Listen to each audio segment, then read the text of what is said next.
And of course, I'm saving the best till last. God damn, Charlotte looking beautiful as ever. So when it came to the Jack video, I did say he's kind of like the easiest to build out of the three. I take that back. Nah, Charlotte is. Now, Charlotte, realistically, you don't need to cater to her damage. Her whole kit practically is buff, buff, buff. Only her first skill is where she does a little bit of damage, but for the most part, or for all the parts, she is just applying a ton of buffs for your team. So clearly the way to build her is defense, survival, speed. That's pretty much it. So of course with her accessories, if you do want to just give her up more defense, then that's going to be the way forward.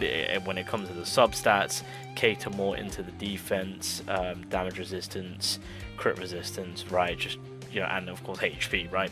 But you can leave that till last. But you know, defense, resistance, crit resistance, you know, you just kind of want to build that up. And this is probably going to be the main gear build on what people will be building. So double up on the defense, to then doubling up on the HP, and then of course the speed.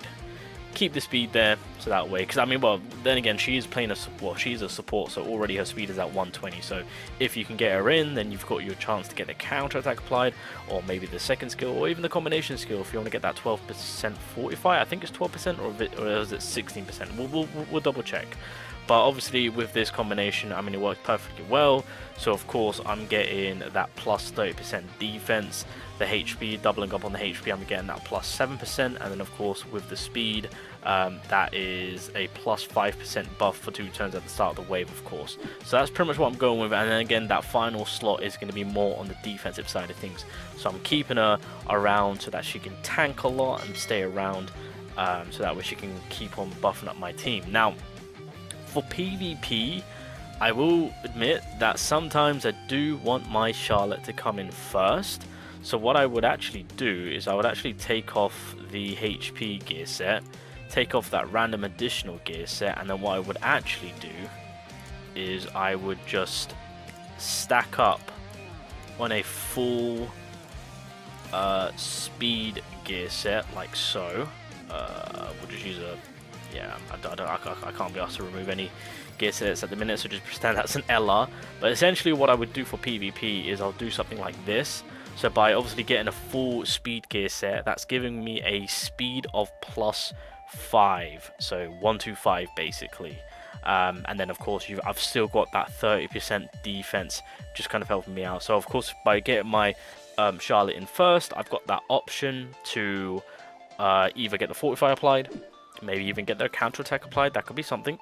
And then of course the second skill, realistically, if I have the Greymoor, I might consider applying that, but that's more for the attacking side of things. So realistically it might be the combo or the ultimate that I might want to cater to. But again, more than likely it's going to be the before gear set that I built, being the double defense, double speed, and double HP.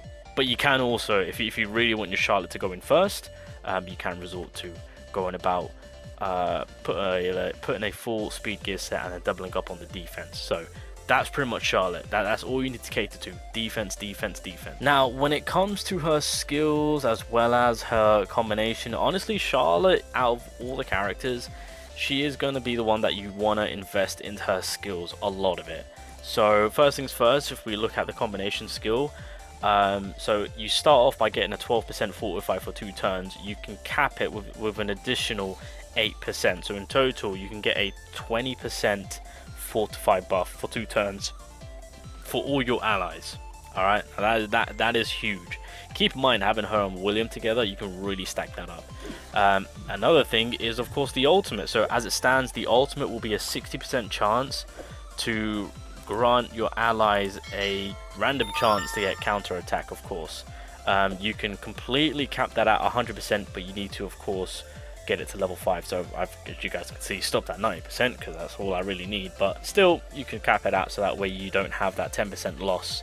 And then, of course, when it comes to the second skill, as it will stand, you will have a 40% chance to give you all your allies a all attack increase.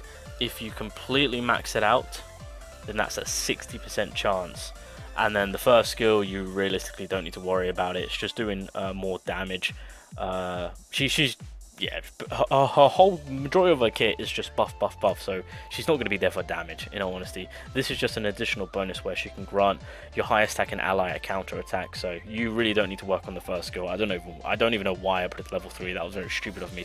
So the way I kind of decided to kind of start my Charlotte off was that I worked on the counter attack, because of course this was something unique and new, due to the fact that it was being applied on a AoE status, of course. And so, you know, to up the rate, to make sure that majority of my team do get counter attack, that was pretty scary from when Charlotte came about. So I really did work on that. But I mean, if you're all about just getting that full on all attack, and if you do have a Graham or two to get that total defense, then yeah, it would not be a bad idea. But if you want to be full on the defensive side of things, then you can resort to buffing up the fortify to give that to get that 20%. I don't know why I haven't started it, nor why I didn't do it, but regardless, 12% is more than enough, as I've experienced. But yeah, realistically, these three are going to be your main focus on buffing up. So again, if you're wanting that consistency of counter attack, build that up. If you want that all attack 60% or even 50%, make sure to build up the second skill. And then of course, if you're looking more into the defensive side of things, then it's 45. So second skill is offensive, combination skill is defense, and then when it comes to the ultimate, I guess it's kind of like defense and offense, because you got the counter attack, so that's kind of like your defense to then go into your offense. So there you go, that's kind of how that is working. So with the talent, honestly, with the attack, it really doesn't matter. So like, you know, just honestly at this point, pick whatever you want. I mean, if you just want to have that crit rate alongside, yeah, the attack increase, you can do so. Oh well, in this case it'll be magic attack, but yeah, I mean, realistically, the attack side of things doesn't really matter, but it's there. When it comes to the defense talent, of course, yeah, you don't need the debuff immunity. I think increased defense and endurance is going to be more than enough, just helping her out. She doesn't need any type of help when it comes to max HP. Crit resistance is nice. I guess if you're again using her in a boss fight situation, this too would be nice, but at the very beginning, just resort to getting increased defense and endurance. And then of course, when it comes to the support side of things, damage resistance would be beautiful alongside with swiftness. Just keep it as that. The reason why swiftness will be pretty nice is because of course, if you do get Charlotte with her Greymore and her LR +2, she will be getting SP +1s every time she's attacked. So to do the ultimate, to get that 1 SP back, to then if she's taking hits, she's going to get more SP back, making her so that her ultimate will be available a lot quicker, like a lot quicker. So this won't be bad, and again, damage resistance, can't go wrong with that, with making Charlotte a bit of a tank. So yeah, that would be pretty beautiful to have. And so when it comes to the Greymore, so of course, I mean, Charlotte is going to be the Greymore that you want to go for. So like, when attacked, there is a 20%, but if you max it out, 100% chance to recover 1 skill point. So the Greymore with her LR +2 skill works perfectly fine. And then more importantly, you do get the total defense buff for your allies, including with the all attack. So all damage received is counted as blocked. So that's actually very, very huge to have alongside with getting an attack boost. So of course, I mean, clearly you're going to resort to using that skill page if you do manage to get it. But it is not the end of the world if you don't, because a neat little skill page that works with Charlotte is Sally. That is right. So with Sally, upon using skill 2, applies 10% increase all attack to an ally with the highest attack for 2 turns. So in this case, having this Greymore with Charlotte's second skill, you can literally, so the way it's working for me, my Charlotte is giving a 55% attack power to all my allies. And because I'm running Julius, he's getting the Sally all attack buff too. So Julius basically, because my Sally's Greymore is at 16%, so my Julius with the 55% is getting an additional 16% because of Sally's Greymore, as well as Charlotte's skill 2. So you can really stack up the offensive power from the skill 2 by having Sally's Greymore on Charlotte. Obviously make sure, I mean, well, yeah, you don't need to choose your character, because of course it will automatically go to the ally with the highest attack. So in this case, it might be Julius, it might be Noel, depending on who you've built up as your attacker. So in all honesty, I would say throw in the Sally if you have it. it will just help out your damage. Really, like it's insane. So that's a picture perfect replacement if you have it. If you don't worry, it's not the end of the world. A nice little Greymore you can also throw into the mix of things. Where is it? Breath of Water, so has a 25 to 40% chance to remove 1 debuff from yourself upon taking damage. It's something, you know, just to keep Charlotte going, right? Breath of the Wind is not too bad. Can help you out with blocking certain debuffs for turn 1. So that's not too bad if you need support play in that department, of course. Bro, oh yeah, there we go. Moonlight Necklace, yeah, so it applies 40 to 80% increased defense, and then 6 to 10% increased healing to yourself.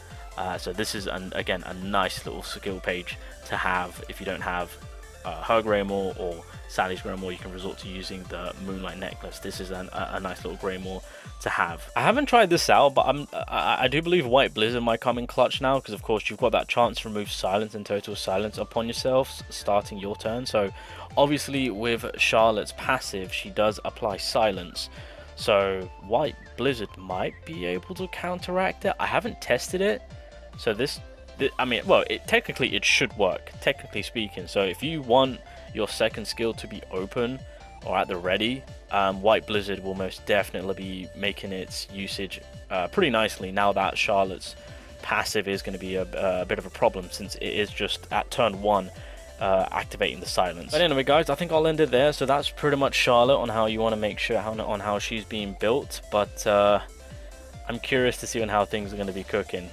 Charlotte is going to be everywhere. Bro, I'm telling you, the blue mana is going to be in full effect. I feel like people might run Charlotte and Fagolion together. So like Fagolion's going to be dispelling barrier, Charlotte's just going to be buffing up Julius, and it's going to be a GG at that point. I do have a team which I feel like Global will be running, which is going to completely decimate barrier and Noelle. So when it comes to the PvP video, boys, you guys are going to see the teams. I got some teams in mind of what Global could run.